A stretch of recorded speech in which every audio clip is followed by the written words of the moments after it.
வணக்கம் நண்பர்களே. திரு கார்த்தி சவுந்தர் அவர்கள் எழுதிய எண்ணெய் தென்றாய் அத்தியாயம் 29. கௌதமிடமிருந்து அழைப்பு வர ஹெட்செட் எடுத்து காதில் வைத்தபடி அவனிடமிருந்து வந்திருந்த வாட்ஸ்அப் செய்திகளையும் தீபக் பார்த்து கொண்டிருந்தான்.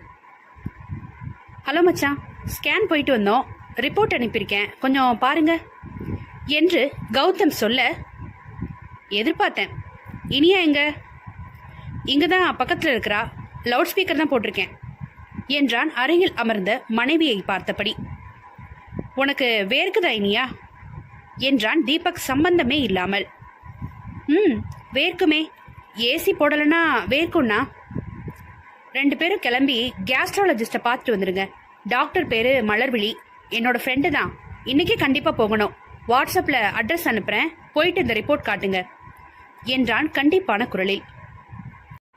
எதுவும் பிரச்சனையா மச்சான் என்று கௌதம் கேட்க, டாக்டரை பார்த்துட்டு ஒழுங்க மரியாதையா 2 பேரும் ஒரு வாரம் லீவு போட்டு வீடு வந்து சேருங்க. எனக்கு ஓபி இருக்கு, நான் சாயந்தரம் வந்து பேசிக்கிறேன் என்று வைத்து விட்டான். ஏன் அண்ணா திட்டுறாங்க என்று இனியா கௌதமிடம் பாவமாக கேட்க, தெரில, ஆனா ஏதோ தப்பு பண்றோம். உன் அண்ணனுக்கு ஏற்கனவே கோபம் மூக்குக்கு மேல வரும், இப்ப ஒன்னால எனக்கும் திட்டு விழும், சிறப்பு என்று நொந்து கொண்டான் கௌதம். அன்று மாலை இருவரும் தீபக் பரிந்துரைத்த கேஸ்ட்ராலஜிஸ்டை பார்க்க கிளம்பி இருந்தனர். இந்த சில நாட்களாக இனியாவும் கௌதமும் மருத்துவமனை பக்கம் அதிகமாக செல்லுகிறார்கள் என்பது குறிப்பிடத்தக்கது. மருத்துவர் அழைத்ததும் உள்ளே செல்ல இனியா வந்து அமர்ந்ததும், சொல்லுங்க, என்ன பிரச்சனை என்றார் அந்த மருத்துவர். டாக்டர், எனக்கு கொஞ்ச நாளா நடுநெஞ்சில வலிக்குது. என் அண்ணா தான் நீங்க ஃப்ரெண்டுன்னு உங்களை பார்க்க சொன்னாங்க. தீபக்கோட சிஸ்டரா? ஓகே ஓகே ஓகே, காலையில் ஃபோன் பண்ணியிருந்தாரு. என்னாச்சு உங்களுக்கு?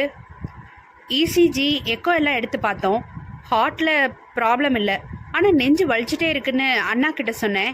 அண்ணா தான் யூஎஸ்ஜி ஸ்கேன் எடுக்க சொன்னாங்க என்று அந்த ரிப்போர்ட்டை அவரிடம் நீட்டினாள். பெட்டில் படுங்க, எக்ஸாமைன் பண்ணணும் என்று இனியாவை படுக்க வைத்து எங்கே வலிக்கிறது என்று அவளது நெஞ்சிலும் மேல் வயிற்றிலும் அழுத்தம் கொடுத்து பரிசோதித்தார். ஓகே, குட் என்று வந்து அமர்ந்தவரை கௌதம், ஏதாச்சும் பிரச்சனையா டாக்டர் என்றான். இனியா ஒரு படி மேலே போய், ஃபேட்டி லிவர்னா சர்ஜரி பண்ணணுமா டாக்டர் என்றதும் மருத்துவர் சிரித்து விட்டார். ரொம்ப கூகுள் பண்ணுவீங்களோ என்று கேட்க, கௌதம் சிரித்தபடி, சொன்னா கேட்க மாட்டா டாக்டர், இன்னும் கொஞ்சம் விட்டிருந்தா அவளுக்கு கேன்சர்னு அவளே முடிவு பண்ணியிருப்பா என்றான். கூகுள் பண்ணுறது தப்பில்ல, அதுக்காக கூகுள் டாக்டர் கிடையாது. நைட்டு எப்போ தூங்குறீங்க என்றுதான் முதல் கேள்வி. அது ரொம்ப மோசம் டாக்டர், என் நேரமும் லேப்டாப் தான், அதை விட்டால் மொபைல். எவ்வளோ வெயிட் போட்டிருக்கீங்க? கிட்டத்தட்ட 10 கிலோ போட்டிருப்பா டாக்டர். நைஸ். பீரியட்ஸ் ஒழுங்காக வருதா? 1 மாதம் வந்தால் 1 மாதம் ஸ்பாட்டிங் என்று எல்லா கேள்விக்கும் கௌதமே பதில் சொல்ல, அட இருங்க சார், அவங்களே சொல்லட்டும் என்று சிரித்தார் மருத்துவர். கரெக்டா தான் டாக்டர் சொல்றாரு என்று அவனை பொய்யாக முறைத்தபடி இனியா சொல்ல, உங்க பிரச்சனை லிவர்ல இருக்கு, ஆனா ஆரம்பம் அது இல்லை. உங்க ரிப்போர்ட்ஸ் படி உங்களுக்கு கொஞ்சம் தைராய்டு ப்ராப்ளம் இருக்கு, பிபி இருக்கு, சுகர் லெவல் கொஞ்சம் ஜாஸ்தி இருக்கு, பீரியட்ஸ் ஒழுங்கா வரல, அதனால வெயிட் போடுது. வெயிட் போடுறதால மறுபடியும் பீரியட்ஸ் ப்ராப்ளம் வருது. இதெல்லாம் சேர்ந்து ஒபிசிட்டி வருது. கொழுப்பு சத்து ஏறுறதுனால லிவர் அடி வாங்குது. உங்களுக்கு வந்திருக்கிறது நெஞ்சு வலி இல்லை, அப்டாமினல் பெயின். டேப்லெட்ஸ் தரேன், ஆனால் அது வலிக்கு மட்டும்தான். 1 வாரத்தில் சரியாக போயிடும். ஆனால் கண்டிப்பாக லைஃப் ஸ்டைல் மாற்றணும். இப்படியே இருந்தால் கண்டிப்பாக நீங்கள் கூகுளில் பார்த்த சர்ஜரியில் தான் போய் முடியும். என்கிட்ட தான் அட்மிட் ஆகணும். புரியுது டாக்டர் என்றாள் இனியா. வேற எதுவும் பிரச்சனை இல்லையே டாக்டர் என்று மறுபடி கௌதம் கேட்க, அது உங்க மனைவி கையில தான் இருக்கு. இனிமே அவங்களுக்காக அவங்க கொஞ்சம் டைம் ஸ்பெண்ட் பண்ணணும் என்று சிரித்தார் மருத்துவர். இருவரும் அவருக்கு நன்றி சொல்லி வீடு வந்து சேர அவளுக்கு அந்த வலி ஆரம்பித்திருந்தது. அவர் சொன்ன மாத்திரையை எடுத்துக்கொண்டவள் பொறுமையாக படுக்கையில் சரிய அவளை பாவமாக பார்த்த கௌதம், அம்மா அப்பாவை வேணா இங்க வர சொல்லவா ஸ்வீட்டா என்றான். இப்போதானே போன லாக்டவுன் முன்னாடி போனாங்க, அங்கதான் கொரோனா கேஸ் கம்மியா இருக்கு. அவங்கள எதுக்கு இப்போ இங்க வர சொல்ல போறீங்க? இல்ல, நானும் ஆபீஸ் போயிடுறேன், நீ தனியா கஷ்டப்படுறியோன்னு. யார் இருந்தாலும் நீங்க இருக்க மாதிரி வராது. நீங்க இருந்தா போதும், பேசாம படுங்க. சும்மா அவங்கள தொந்தரவு பண்ணாதீங்க. பாவம், அத்தைக்கும் முடியல, இங்க வந்தா வாண்டுக ரெண்டும் படுத்து எடுத்துரும். அம்மா அப்பா இருந்தா பசங்க ஆன்லைன் கிளாஸ்க்கு ஈஸியா இருக்கும்ல. நம்ம பசங்களை நம்ம தாப்பா பாத்துக்கணும். அவங்களுக்கு இப்போ ரெஸ்ட் தான் தேவை. அவங்க ஒத்தாசைக்கு தான் நாம இருக்கோம், நம்ம ஒத்தாசைக்கு அவங்க இல்லை. எனக்கு என்னவோ சரியா படல. என்கிட்ட எதுவும் பேசணுமா ஸ்வீட்டா என்றவனை ஆழமாய் பார்த்தவள், மனசை போட்டு அலட்டாம தூங்குங்க என்று மாறி படுத்தவள் தனது அலைபேசி எடுத்து முகப்புத்தகத்தில் சற்று நேரம் ஏதேதோ பார்த்தபடி மருந்தின் வீரியத்தில் அப்படியே தூங்கி போனாள். கௌதமிற்கு தூக்கம் என்பது சுத்தமாக வர இல்லை. இனியா ஏதோ அவனுக்கு உணர்த்துகிறாள் என்று தெரிகிறது. ஆனால் அவனால் புரிந்து கொள்ள முடியவில்லை. அடுத்த நாளில் இருந்து ஏதோ ஒரு பெரும் இடைவேளை வந்தது போல தோன்றியது கௌதமிற்கு. இனியா எப்போதும் போல ஆன்லைன் வகுப்பு, அதன்பின் வேலை என்று இருந்தாள். கௌதம் வேலைக்கு செல்வதும் வீடு வருவதுமாக இருக்க அவர்கள் இருவருக்கும் இடையில் சண்டை இல்லை என்றாலும் நெருக்கமும் குறைந்திருந்தது போல தோன்றியது. இப்போதெல்லாம் இனியா அதிகமாய் நடுராத்திரி வரை வேலை செய்யவில்லை என்றாலும் 11 மணிக்குள் கணனியை அணைத்து படுக்க வந்து விடுகிறாள். இனியா, வீக்கெண்ட் வெளியே போலாமா என்று ஒரு நாள் இரவு தூங்க வைந்த மனைவியிடம் கேட்க, அலைச்சல்பா, இங்கிருந்து ஈஸியார் போயிட்டு வர்றதுக்குள்ள ஜீவனே போயிடும். ஊருக்கு போலாமா? பசங்களை இங்கே வச்சே கிளாஸ் அட்டன் பண்ண வைக்க முடியல. இதுல ஊருக்கு போய் 2 பாட்டி தாத்தாவும் வச்சுட்டு என்ன ஒரு வழி பண்ணிடும் ரெண்டும். பேசாம தூங்குங்க, காலையில சீக்கிரம் எந்திரிக்கணும். உன் அண்ணன் வர சொன்னாரே? ஆமா, சொல்லிட்டு அவர் போய் கிளினிக்ல தான் உட்கார போறாரு. பேசாம படுங்கப்பா என்று தூங்க முயற்சி செய்து கொண்டிருந்தாள். ஆம், இப்போதெல்லாம் அவள் அதிகபட்சம் 11 மணிக்குள் படுத்து வருகிறாள். காலையில் 5:30 மணிக்கெல்லாம் எழுந்து காஃபி தயாரித்து கௌதமிற்கு தேவையானதை எல்லாம் செய்துவிட்டு 6 மணிக்கெல்லாம் வேலையில் அமர்ந்து விடுகிறாள். லட்சுமி வேலைக்கு வருவதால் அவளுக்கு சமையல் வேலை இல்லாமல் போயிருக்க 9 மணி வரை அலுவலக வேலையில் அமர்ந்து விடுகிறாள். பிள்ளைகள் இருவரும் எப்படியும் 8:30 மணிக்கு மேல்தான் எழுந்திருப்பர் என்பதால் அவர்களை 9 மணிக்கு தயார் செய்து ஆன்லைன் வகுப்பிற்கு அமர வைத்து விடுகிறாள். காலையில் சில வேலைகளை முடித்து விடுவதால் ஆன்லைன் வகுப்பு இருக்கும் நேரம் அவளுக்கு இப்போதெல்லாம் தன் வேலை அப்படியே இருக்கிறதே என்ற அழுத்தம் குறைந்திருந்தது.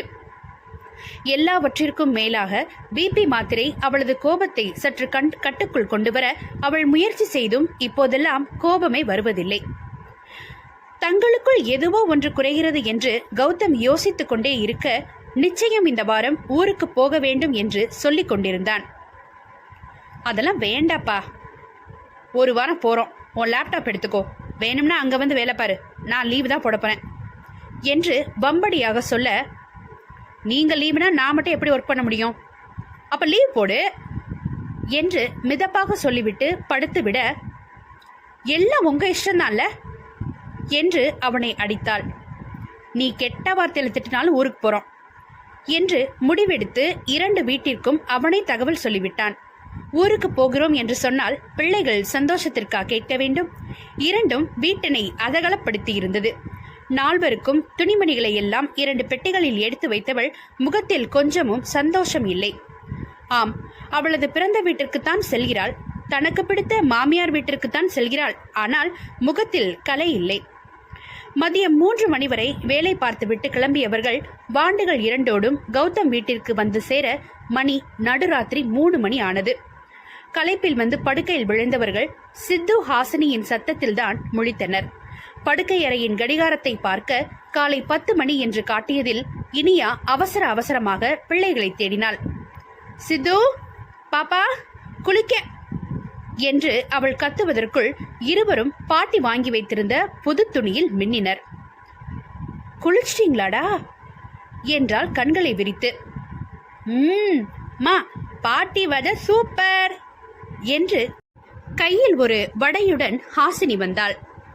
தலையில் அடித்துக்கொண்டு எழுந்தவள் மாடியிலிருந்து இறங்கி வர, என்னடா பசங்க எழுப்பி விட்டுட்டாங்களா? கௌதம் இன்னுமா தூங்குறான் என்று சுதா கேட்டார். என்னை எழுப்பியிருக்கலாம்ல அத்தை, இந்த வாளுங்க 2ஐயும் நானே ரெடி பண்ணியிருப்பேன். அதெல்லாம் நான் பார்த்துக்கிறேன். நீ உனக்கும் கௌதமுக்கும் காஃபி எடுத்துட்டு போ. பசங்க அவங்க தாத்தாவோட அந்த தாத்தா வீட்டுக்கு போறாங்களாம். என்று சுதா சொல்ல சரி என்று வாங்கிக் கொண்டு மாடி ஏறினாள். அப்போதுதான் விழித்த கௌதம், பசங்க எங்க ஸ்வீட்டா என்று தூக்கத்திலேயே கேட்க, ரெண்டும் அங்க போயிடுச்சு என்று காஃபியை கொடுக்க அவன் வாங்கி கொடுத்தபடி ஜன்னல் திரையை விளக்கினான். இனியா நிற்கும் இடங்களில் அவன் பிள்ளைகள் சுரேந்திரனோடும் வாசுதேவனோடும் ஓடிப்பிடித்து விளையாடி கொண்டிருந்தது. அதை பார்த்து புன்னகைத்தவன், இனியா என்று அழைக்க, குளிக்க போறேன், நீங்க மலரும் நினைவுகள்ல அப்படியே நில்லுங்க, எனக்கு நிறைய வேலை இருக்கு என்று குளிக்க செல்ல, ராட்சசி என்றான் வெகு நாட்கள் கழித்து. இனியா குளித்து முடித்து வர கௌதம் அவளையும் அவளது உடையையும் கவனித்தான்.